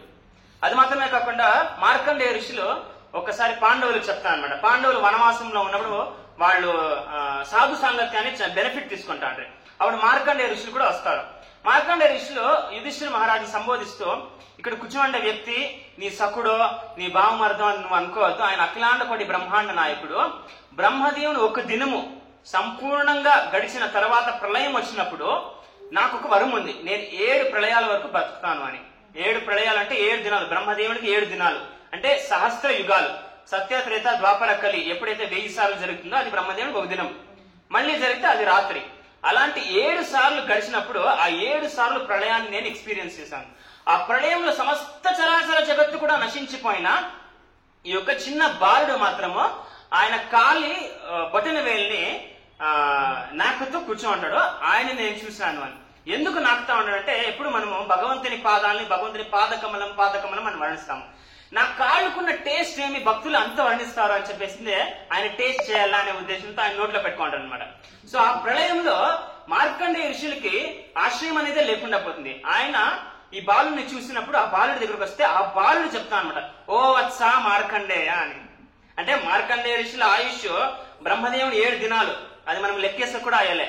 అంత మహాన్ వ్యక్తిని ఈయన ఏమని సంబోధిస్తున్నాడు, ఈ బాలుడు ఓ బాలకుడా, ఓ వత్స అని, నా పుత్రుడా అని సంబోధిస్తాను అనమాట. సో మార్కండేయ ఋషులు శ్రీకృష్ణుని శ్వాస లోపలికి వెళ్ళిపోతారు. అప్పుడు ఆయన కడుపులో మళ్ళీ అలాంటి ప్రళయం చూస్తారనమాట. మళ్ళీ శ్రీకృష్ణుడు శ్వాసని విడిచినప్పుడు ఆ ప్రళయం నుంచి బయటకు వస్తాను అనమాట. అప్పుడు శ్రీకృష్ణుడు చెప్తాను అనమాట, ప్రళయకాలంలో నీకు వేరే ఆశ్రయం అనేది, నువ్వు నాలో ఉండు అని. సో ఆ విషయాన్ని మార్కండేయ ఋషులు ఎవరు చెప్తాను, యుధిష్ఠిర మహారాజు చెప్తాను అనమాట. ఈయన సాధారణ వ్యక్తి కాదు అని. సో విష్ణువుని మనం పురుషోత్తముడిగా అర్థం చేసుకుంటాము, శ్రీరామచంద్రుడిని మర్యాద పురుషోత్తముడిగా అర్థం చేసుకుంటాము, శ్రీకృష్ణ భగవానుని పూర్ణ పురుషోత్తముడిగా అర్థం చేసుకుంటాము. కృష్ణుడే అసలైన వ్యక్తి, అసలైన విష్ణువు అనే దాని గురించి భీష్మ పితామహులు కూడా 1వ స్కందం శ్రీమద్ భాగవతంలో 9వ అధ్యాయంలో చెప్తారు. సాధారణంగా దక్షిణ భారతదేశంలో ఉండే అండర్స్టాండింగ్ ఏమి అంటే, విష్ణువు నుంచి కృష్ణుడు అవతరించినాడు అనే అండర్స్టాండింగ్ మనకుందనమాట. కానీ వైష్ణవ ఆచార్యులు, ఎలా రామానుజాచార్యులు, మధ్వాచార్యులు, శంకరాచార్యులు, నింబార్కాచార్యులు, వల్లభాచార్యులు, చైతన్య మహాప్రభులు, పురాణాలు, ఇతిహాసాలు, ఈ వేదాలు అన్ని కూడా ఏమని చెప్తాయంటే, విష్ణువు నుంచి శ్రీకృష్ణుడు వచ్చిందేది కాదు, శ్రీకృష్ణ భగవాను నుంచి విష్ణు వచ్చిందేది అనే దాని గురించి చెప్తా అనమాట. దానికి ఒక్క శ్లోకం ప్రూఫ్ అనమాట. ఏమిది, భీష్మ పితామహులు బాణాల శయ మీద పడుకో అన్నప్పుడు యుధిష్ఠిర మహారాజు సంబోధిస్తూ చెప్తా అనమాట. ఇక్కడున్న వ్యక్తి సేమ్ మార్కండేయ ఋషులు చెప్పినట్లే, నీ బావమరుదో నీ ఫ్రెండో కాదు, ఏషవై భగవాన్ సాక్షాత్ ఆద్యో నారాయణ కుమాన్ మోహయన్ మాయాలోకం గూఢశరతి విష్ణుషు. ఇక్కడున్న వ్యక్తి ఆది నారాయణుడు. ఆయన నుంచి సమస్త విష్ణువులు వస్తారు, సమస్త చరాచర జగత్తు వస్తుంది. అన్ని అవతారాలకి మూల స్వరూపుడు ఆయన, ఆయన అవతారి అనే దాని గురించి భీష్మ పితామహులు యుధిష్ఠిర మహారాజుకి చెప్తారు. మరి సేమ్ అదే ఆ శ్లోకం. సో దీనికి ఇంకొక ప్రూఫ్ ఏమి అంటే, బ్రహ్మదేవుల్లో 50 లక్షణాలు ఉంటాయన్నమాట. బ్రహ్మదేవుడు అన్ని జీవరాశుల్లో మనందరిలోనూ 50 లక్షణాలు ఉంటాయి. ఒక బ్రహ్మాండంలో ఉండే అతి శ్రేష్టమైన జీవరాశి బ్రహ్మదేవుడు అనమాట. ఆయనలో 50 లక్షణాలు ఉంటాయన్నమాట. శివుడిలో 55 లక్షణాలు ఉంటాయి. శివుడు జీవరాశి కాదు, మనలా శివుడు జీవరాశి కాదనమాట. ఆయన విష్ణు యొక్క విభిన్న అంశం అనమాట. అది జీవుడు కాదు, విష్ణువు కాదు. ఆయనలో 55 లక్షణాలు ఉంటాయన్నమాట. విష్ణువులో 60 లక్షణాలు ఉంటాయి, శ్రీకృష్ణులో సంపూర్ణంగా 64 లక్షణాలు ఉంటాయి. ఏమా 4 లక్షణాలు?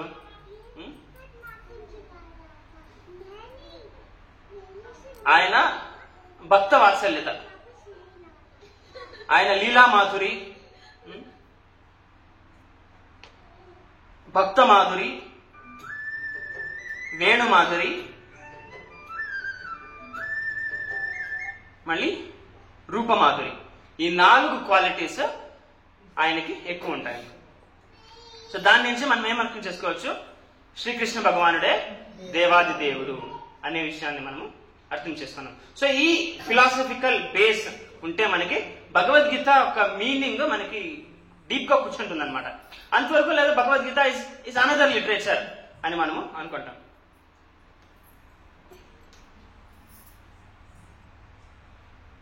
ఇప్పుడు భగవద్గీత చదివే ముందు మనము భగవద్గీత అధ్యాయం నెక్స్ట్ సెషన్ లో మనం స్టార్ట్ చేస్తాం. దానికి ముందు గీత చదివే మహాత్మ్య ఏమి అనే దాని గురించి కొంచెం చర్చించుకుంటాం అన్నమాట. భగవద్గీత మీద కమెంటరీ రాసి శంకరాచార్యులు గీతాన్ని గ్లోరిఫై చేసి గీతా మహాత్మ్యం అనే ఒక లిటరేచర్ రాస్తారు. అది మాత్రమే కాకుండా శివ పార్వతి మధ్యలో ఉన్న కాన్వర్జేషన్ పద్మపురాణంలో రికార్డ్ అయిందనమాట. ఆ కాన్వర్జేషన్ అంతా కూడా మళ్ళీ గీతా మహాత్మ్య అని టైటిల్ చేశారు. సో ఆ కాన్వర్జేషన్ ఏమి అంటే పార్వతీదేవి భగవద్గీత చదివితే వచ్చే బెనిఫిట్ ఏమి అనే ఉద్దేశంతో ఈశ్వరుని సంబోధిస్తూ ప్రశ్నలు అడుగుతూ ఉంటే ఈశ్వరుడు ప్రతి ఒక్క అధ్యాయానికి బెనిఫిట్ ఏమి, ప్రతి ఒక్క అధ్యాయంలో ఎవరో తెలిసి తెలియకుండా చదివితే వాళ్ళకి వచ్చిన బెనిఫిట్ ఏమి అనే దాని గురించి విస్తారంగా చెప్పినప్పుడు అది పద్మపురాణంలో రికార్డ్ అయిందనమాట. సో ఈ రెండింటినీ కూడా గీతా మహత్యం అని చెప్తారు. అక్కడి నుంచి కొన్ని శ్లోకాలని తీసుకుని మనము భగవద్గీత చదివితే మనకు వచ్చే బెనిఫిట్ ఏమి అనే దాని గురించి మనం అర్థం చేసుకుంటాం. సాధారణంగా ఏమైతుంది, సౌత్ ఇండియాలో గీతా పారాయణ అనేది చాలా ఫ్రీక్వెంట్ గా జరుగుతుంది. చాలా మందికి ఇక్కడ భగవద్గీత నోట్లోనే వచ్చింది, నాలుగు మీద ఉంటుంది. కానీ భగవద్గీత మీనింగ్ అర్థం చేసుకుంటే అది it is more life transformative. Gita పారాయణ చేసేది brilliant, amazing. There is no other spiritual activity as great as that. But ఆ మీనింగ్ అర్థం చేసుకుంటే గీత చెప్పిన పర్పస్ ఏమో ఆ పర్పస్ సర్వ్ అవుతుంది అనమాట. సో భగవద్గీతని వైష్ణవాచార్యులు ఒక ట్రెజర్ బాక్స్ కంపేర్ చేస్తారు. Treasure box. సో ఫస్ట్ 6 అధ్యాయాలు వాళ్ళు ఏమని కంపేర్ చేస్తారు అంటే ఆ పెట్టి కింద పోర్షన్ కంపేర్ చేస్తారు అనమాట. బాక్స్ కింద పోర్షన్ ని లాస్ట్ 6 అధ్యాయాల్ని వాళ్ళు పెట్టి యొక్క లిడ్ కి కంపేర్ చేస్తారు అనమాట, ట్రెజర్ బాక్స్ కి. మిడిల్ 6 అధ్యాయాలు అంటే 6 నుంచి 12 దాన్ని ఆ బాక్స్ లో ఉన్న ట్రెజర్ కంపేర్ చేస్తారు అనమాట. ఆ బాక్స్ లో ఉన్న ట్రెజర్ కంపేర్ చేస్తారు. కాబట్టి భగవద్గీత యొక్క డీపెస్ట్ మెసేజ్ ఆ 6 అధ్యాయాల్లో. There is no doubt every shloka of Bhagavad Gita is spoken directly by lord Krishna and it extremely beneficial. But the sweetest part of it is the middle 6 chapters. So శంకరాచార్యులు ఈ శ్లోకం చెప్తారనమాట. గీతా శాస్త్రం ఇదం పుణ్యం యః పఠేత్ ప్రయతః పుమాన్ విష్ణు పదం అవాప్నోతి భయశోకాది వర్జితం. అంటే ఇప్పుడు శంకరాచార్యులు ఇంకో శ్లోకం కూడా చెప్తారు భజగోవిందంలో. భగవద్గీత కించితదీత గంగాజలవ కణికాపీత సకృతపియేన మురారి సమర్చ క్రియతే తస్య యమేన చర్చ. మనము సాధారణంగా గంగాజలాన్ని శ్రేష్టంగా ఎందుకు భావిస్తాం? Why do we consider Ganges Holi?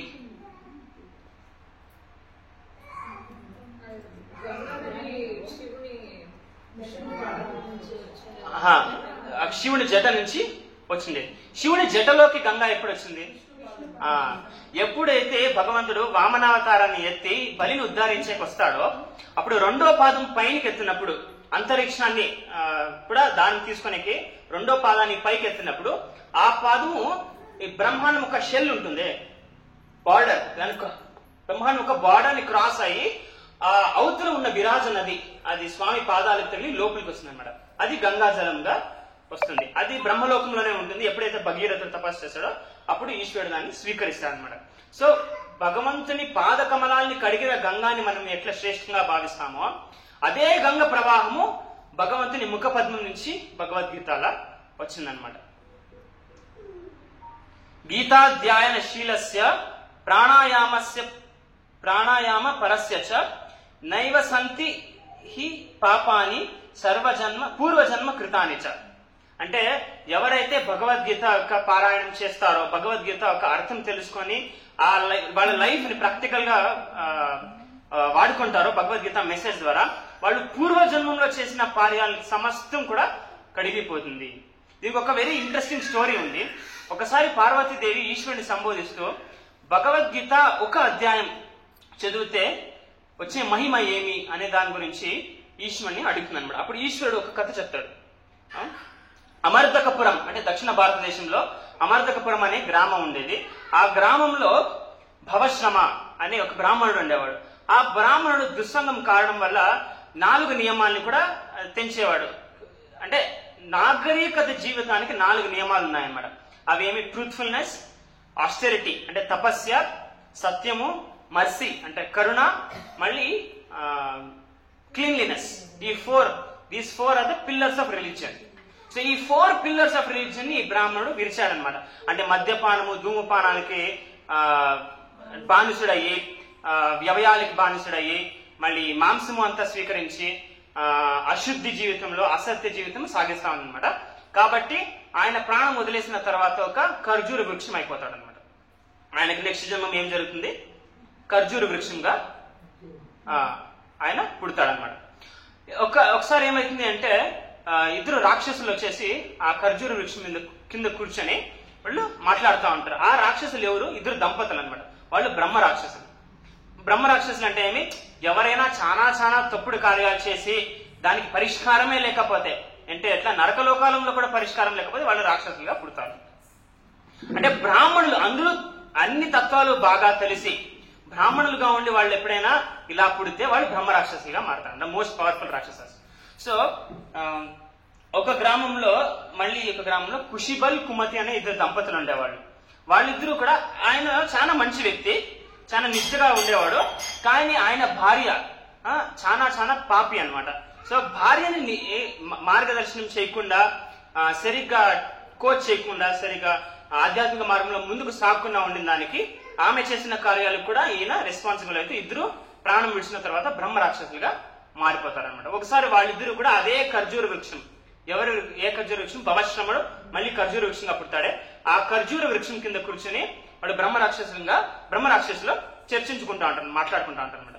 ఆ అమ్మ చెప్తుంది అనమాట అప్పుడు భర్తకి, ఏమని చెప్తుంది, మనము ఇంత కష్టం పడతా ఉన్నాము, ఇంత టార్చర్ మనకి వాళ్ళకి సూక్ష్మ శరీరం ఉంది, స్థూల శరీరం లేదు, కోరికలు ఉన్నాయి, కోరిక నెరవేర్చేకే మార్గాలు లేవు, కాబట్టి చాలా తప్పన పడుతున్నారు అనమాట. ఆ తప్పనని పడలేక భార్య భర్తని సంబోధిస్తూ దీనికి మార్గం ఏమి, మనం బయటపడే మార్గం ఏమి అని చెప్పినప్పుడు భరత చెప్తానమాట, మనం ఎప్పుడైతే బ్రహ్మ జ్ఞానాన్ని, ఎప్పుడైతే ఆత్మతత్వాన్ని, ఎప్పుడైతే కార్యాన్ని ఎలా చేయాలి అనేది మనం సరిగ్గా తెలుసుకుంటే మనకి విముక్తి కలుగుతుంది అని చెప్తా అనమాట. దానికి ఆ భార్య ఒక క్వశ్చన్ అడిగింది, బ్రహ్మ జ్ఞానం అంటే ఏమి, ఆత్మ జ్ఞానం అంటే ఏమి, కార్యం అంటే ఏమి అనే దాని గురించి. అప్పుడు సంస్కృతం మాట్లాడుతూ ఉంటారు కాబట్టి ఆమె సంస్కృతంలో మాట్లాడుతుంది అనమాట. ఆమె ఏమని అడుగుతుంది, కిం తద్ బ్రహ్మ కిమధ్యాత్మ కిం కర్మ పురుషోత్తమ అని అడుగుతుంది అనమాట. ఎవరికైనా ఏమైనా ఫ్లాష్ అయినా ఫ్లాష్ కలదా? కిం తద్ బ్రహ్మ కిమధ్యాత్మ కిం కర్మ పురుషోత్తమ. ఇది 8వ అధ్యాయంలో ఫస్ట్ శ్లోకంలో హాఫ్ పోర్షన్ అనమాట. It coincided with the 8th chapter Bhagavad Gita first శ్లోకస్ half portion. ఆ శ్లోకం స్టార్ట్, కిం తద్ బ్రహ్మ కిమధ్యాత్మ కిం కర్మ పురుషోత్తమ అధిభౌతం చ కిం ప్రోక్త అధిదైవం కిముచ్యతే అనేది అర్జునుడు ఒక క్వశ్చన్ అడుగుతాడు. ఆ శ్లోకంలో ఉన్న హాఫ్ పోర్షన్ కి కోయిన్సైడ్ అవుతుందన్నమాట. ఆ శ్లోకం విన్న తర్వాత ఖర్జూర వృక్షం శరీరంలో ఉన్న ఆ భవశ్రముడు బ్రాహ్మణుడిగా పుట్టేకి ఆపర్చునిటీ దొరుకుతుందన్నమాట. అక్కడికక్కడే. ప్లస్ ఆ రాక్షసులు ఇద్దరు దాని గురించి సంవాదిస్తున్నారు కాబట్టి, కాన్వర్స్ చేస్తున్నారు కాబట్టి వాళ్ళిద్దరికి కూడా వైకుంఠ గమనం ప్రాప్తి అవుతుంది అనమాట. వైకుంఠ విమానం వచ్చి వాళ్ళిద్దరిని వైకుంఠ లోకానికి పిలుచుకొని పోతుంది అనమాట. సో ఆ బ్రాహ్మణుడు మళ్ళీ ఎవరు? భవశ్రముడు మళ్ళీ బ్రాహ్మణ స్వరూపంలో ఆ శ్లోకాన్ని నోట్ చేసుకుని జీవిత పర్యంతం అదే శ్లోకాన్ని పఠిస్తూ వస్తాడనమాట. ఉత్తరాయణము స్టార్ట్ అవుతుంది అనే కొంచెం ముందు స్వామి లేచినప్పుడు లక్ష్మీదేవి అడుగుతుంది స్వామి, ఏమి ఈసారి మీరు జల్దీగా లేచిండారు అని చెప్పినప్పుడు స్వామి, నా భక్తుడు హరిద్వార్ లో పూజిస్తా ఉన్నాడు, ఒకే శ్లోకంలో భగవద్గీత ఒకే శ్లోకం అర్థం మాత్రమే పఠిస్తూ ఉన్నాడు జీవితం కాలం మొత్తానికి. ఆ భక్తునికి నేను ఏమి ఇవ్వగలుగుతాను అని ఆలోచించక నేను లేచిన్నాను అని అడుగుతాను. అప్పుడు పార్వతీదేవి ఈశ్వరుని అడుగుతుంది. సో స్వామి ఏమి ఇచ్చా అని అడిగినప్పుడు వాళ్ళు ఆ బ్రాహ్మణునికి వైకుంఠ లోకానికి పిలుచుకొని వచ్చారు అని స్వామి చెప్తానమాట. అంటే తెలిసి తెలియకుండా భగవద్గీతలో ఉండే శ్లోకంలో సగభాగం చదివినందుకే వీళ్ళకి ఇంత బెనిఫిట్ అనమాట. ఇప్పుడు ప్రేమపూర్వకంగా మనల్ని సంబోధిస్తూ భగవంతుని రాసిన ప్రేమ పత్రం చదివేకి, దాని గురించి వినేకి, దాని గురించి చర్చించుకునేకి వచ్చిన మీ అందరి గతి ఎలా ఉంటుందో మీరు ఒకసారి ఆలోచించుకోండి. మనందరి గతి సద్గతి ఎలా ఉంటుందో ఆలోచించుకోండి. ఎందుకంటే మనమందరూ కూడా భగవంతుని సందేశాన్ని వినాలనే ఆతురతో, అర్థం చేసుకోవాలనే కోరికతో వచ్చినామన్నమాట. సో మనకు వచ్చే బెనిఫిట్, ఆ మెసేజ్ ని మనం విని లైఫ్ లో ప్రాక్టీస్ చేసి మనకి తెలిసిన వాడికి పంచితే దాని నుంచి వచ్చే బెనిఫిట్ ఎలాంటిదో ఒకసారి ఊహించు. అక్కడ ఊరికే తెలిసి తెలియకుండా ఆ హాఫ్ శ్లోకము విని మాట్లాడితేనే వాళ్ళకి ఆ బెనిఫిట్ వచ్చింది. సో శంకరాచార్యులు మళ్ళీ చెప్తారనమాట గీతా మహాత్మ్యంలో, మల నిర్మోచనం పుంసాం జల స్నానం దినే దినే సకృద్ గీతామృత స్నానం సంసార మల నాశనం. ఎట్లా మన శరీరంలో ఉన్న మలాన్ని త్యజించడానికి మనము స్నానం చేస్తే, గంగా నదిలో స్నానం చేస్తే లేదా స్నానం చేస్తే జలంలో, అది మన శరీరం శుద్ధిస్తుందో, అట్లా భగవద్గీత ఒక మెసేజ్ ని మనం తెలుసుకుని అర్థం చేసుకుంటే ఈ సంసార మలము సంపూర్ణంగా తొలగిపోతుంది అని శంకరాచార్యులు చెప్తాడు.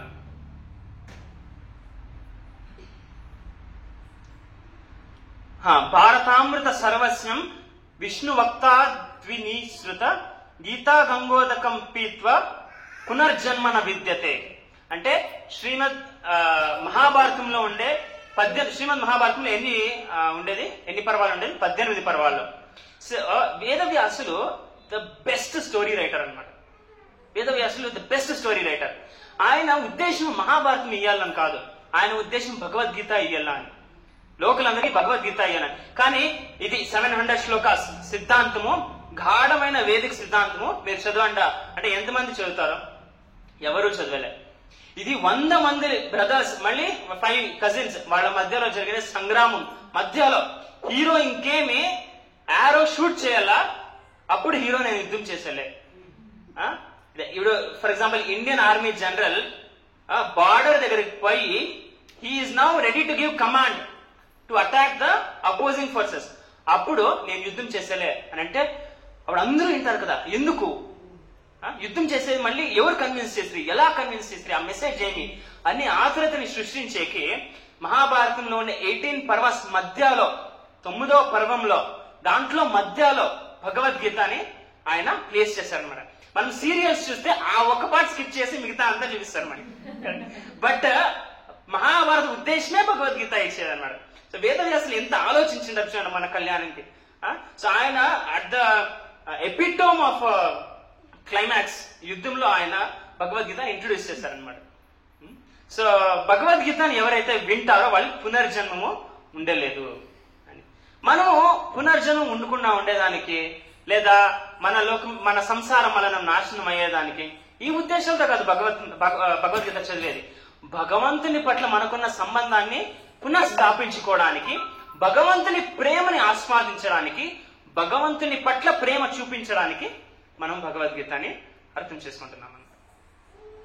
సర్వోపనిషదో గవో దోగ్ధో గోపాలనందన పార్థో వత్స సుధీర్ భోక్తం దూక్తం గీతామృతం మహత్. వేదాలన్నిట్లో కూడా ద డీపెస్ట్ సీక్రెట్స్ ఉపనిషత్తుల్లో ఉంటాయన్నమాట. వేదాలు 4, రిగ్, యజుర్, సామ, అథర్వ. కానీ ప్రతి వేదాన్ని మళ్ళీ 4 భాగాలుగా విభజించారు. ఫస్ట్ సంహితాస్, అవి బ్రహ్మచారులు జనరల్ గా నేర్చుకుంటారు అనమాట, అంటే they are just by hearting. Next Brahmanas.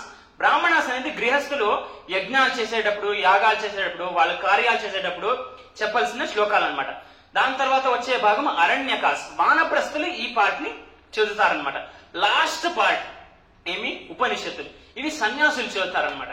So general గా మనం ఏమనుకుంటామో భగవద్గీతని గీతోపనిషత్తుగా సంబోధిస్తాం కాబట్టి భగవద్గీత చదివితే వైరాగ్యం వస్తుంది అనే మిస్అండర్స్టాండింగ్ అందరికీ ఉందన్నమాట.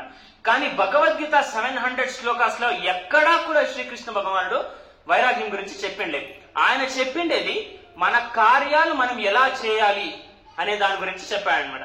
సో భగవద్గీతాన్ని 3 భాగాలుగా డివైడ్ చేస్తే ఫస్ట్ 6 చాప్టర్స్ భగవంతుడు ఏం చెప్తున్నాడు, మన కార్యము మనం ఎలా చేయాలి అనే దాని గురించి చెప్తాను అనమాట.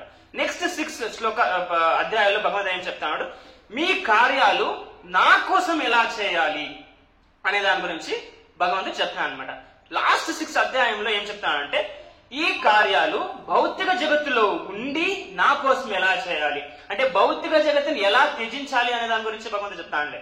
భౌతిక శరీరాన్ని ఎలా త్యజించాలి, వైకుంఠ లోకానికి ఎలా పోవాలి అనే దాని గురించి భగవంతుడు చెప్తున్నాడు.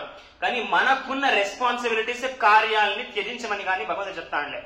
ఆ కార్యాల్ని విధి విధానానుసారం ఎలా ఈ లోకంలో మనము బద్దులు కాకుండా ఎలా చేయాలి, ఆ కార్యాల్ని బెటర్ స్మార్ట్ వర్క్ అనేదాన్ని చాలా ఫేమస్ సెన్సేషన్ అనమాట. ఎప్పుడు కార్పొరేట్స్ లో వాళ్ళు సెల్ఫ్ హెల్ప్ గురూస్ ని పిలిచి స్మార్ట్ వర్క్ గురించి, సెల్ఫ్ హెల్ప్ గురించి చాలా సెమినార్స్ ఇస్తూ ఉంటారు. So the ultimate motivational seminar Bhagavad Gita అనమాట. సో భౌతిక జగత్తులో ఉండి మన కార్యాల్ని భగవంతుని మెప్పించే కోసం ఎలా చేయాలి అనేది భగవద్గీత ఉద్దేశం అనమాట. సో ఉపనిషద్ అంటే దగ్గర కూర్చొని వినేది. ఉపనిషద్, ఉప అంటే దగ్గర, నిషద్ అంటే సో దగ్గర కూర్చొని వినేది అనమాట. 108 ఉపనిషత్తులు అన్నిటిలో కన్నా కూడా భగవద్గీత చాలా చాలా శ్రేష్టమైనది అనమాట. ఎందుకంటే అది సాక్షాత్ పూర్ణ పురుషోత్తమ అనే శ్రీకృష్ణుని ముఖపద్మం నుంచి వచ్చినది కాబట్టి. భగవద్గీత మహాభారతంలో ఉంది. మహాభారతం ఇతిహాసం అనే దాన్ని స్మృతి కేటగరైజ్ చేస్తారు.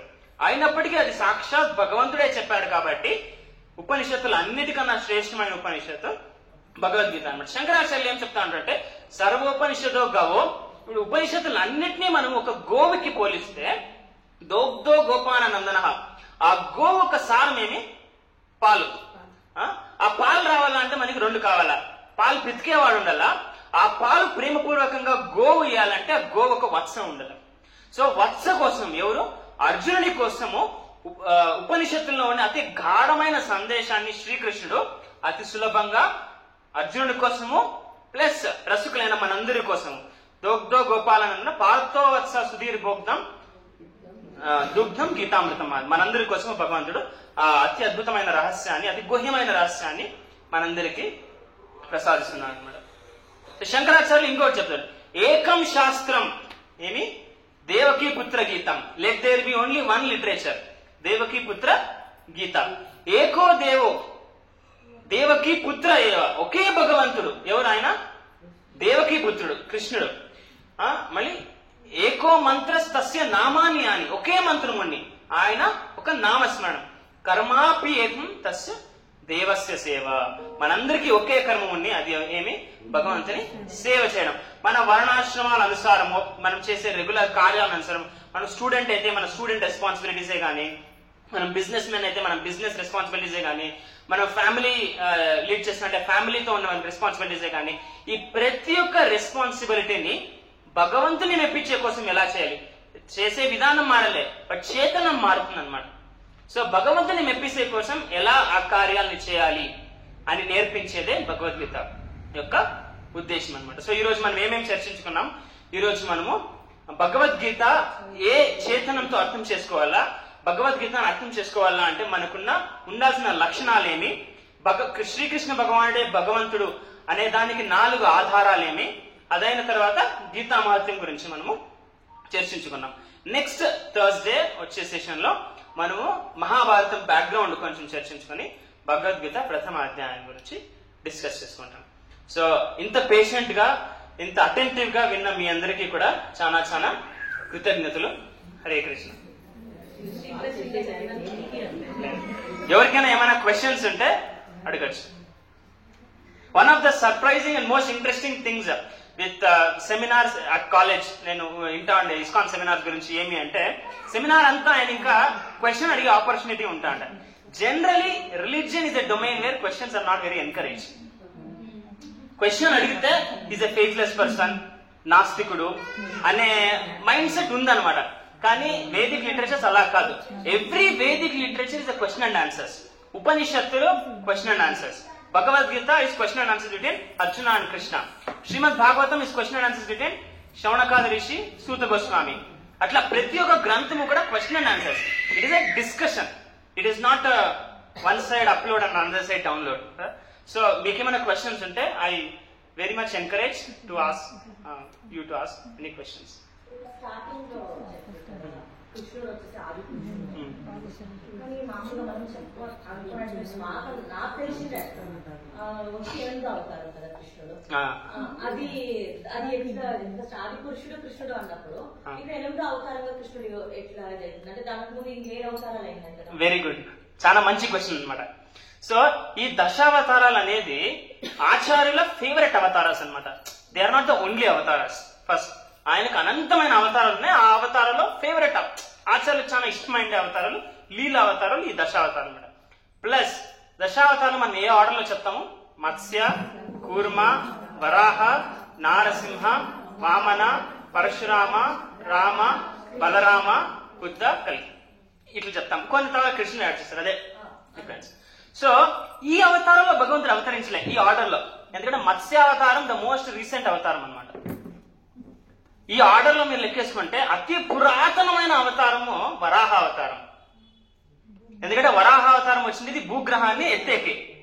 అంటే మను మహారాజు ని సృష్టించినప్పుడు మను నేను పరిపాలించలే స్థానం ఏమి అని బ్రహ్మదేవుని అడిగినప్పుడు బ్రహ్మదేవుడు అప్పుడు ప్రీవియస్ రాత్రిలో భూగ్రహము సమస్త భూమండలం మునిగిపోయి ఉంటుంది ప్రీవియస్ ప్రళయంలో.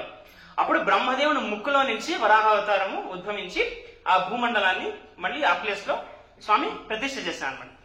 కాబట్టి మనం ఈ ఆర్డర్ లో పిక్ చేస్తే వరాహావతారము అతి పురాతనమైన అవతారం అనమాట. మళ్ళీ నెక్స్ట్ నాకు తెలిసినట్ల నరసింహావతారం. ఇది 14 మన్వంతరాల్లో కరెంట్లీ 7 మన్వంతరాలు జరుగుతుంది. ప్రీవియస్ మన్వంతరంలో నరసింహస్వామి వచ్చిండారు అనమాట. సో ప్రీవియస్ మన్వంతరంలో నరసింహస్వామి వచ్చిండేది. మళ్ళీ నరసింహస్వామి అయిన తర్వాత వామనుడు, కశ్యపుడు ప్రజాపతి అయినప్పుడు ప్రజాపతి, మళ్ళీ కశ్యప పుత్రులు మన్వంతరాన్ని పరిపాలిస్తానది ఆదిత్యులు ఈ మన్వంతరం. మళ్ళీ వామనావతారం ఈ మన్వంతరంలో వచ్చింది. సో వామనావతారం ముందు నరసింహావతారం అయిన తర్వాత అప్పుడు మత్స్యావతారం వస్తుంది అనమాట. అంటే 6వ మన్వంతర 7వ మన్వంతర మధ్యలో బ్రహ్మదేవుడు కొంచెము తూగుతాడు. సో బ్రహ్మదేవుడు 15 నిమిషాలు తూగితే భూలోకంలో ప్రళయం వస్తుంది, కొన్ని మిలియన్స్ ఆఫ్ ఇయర్స్. ఆ ప్రళయంలో ఆయన భక్తుని కాపాడేకి ఎవరు, ప్రీవియస్ మన్వంతరాలో సత్యవ్రత ముని అనే ఆయన ఈ మన్వంతరంలో వైవస్వత మనువుగా పుడతాడనమాట. ఆయనని కాపాడేకి, సమస్త జీవరాశిని ప్రళయం నుంచి కాపాడేకి మత్స్యావతారం ఆయన స్వీకరిస్తాడు. సో ఆర్డర్ ఇది కాదు, ఆర్డర్ వేరే వేరే. ఇంకొకటి ఏమి అంటే కొందరు ఆచార్యులు, ఇప్పుడు విశ్వనాథ్ చక్రవర్తి ఠాకూర్, వాళ్ళు దశావతారాలను లెక్క చేసినప్పుడు కృష్ణుని అవతారంగా కన్సిడర్ చేస్తలేదు. ఎందుకంటే కృష్ణుడు అవతారి, ఆయన నుంచి అవతారాలు వచ్చినాయి కాబట్టి ఆయనని కన్సిడర్ చేయాలన్నమాట.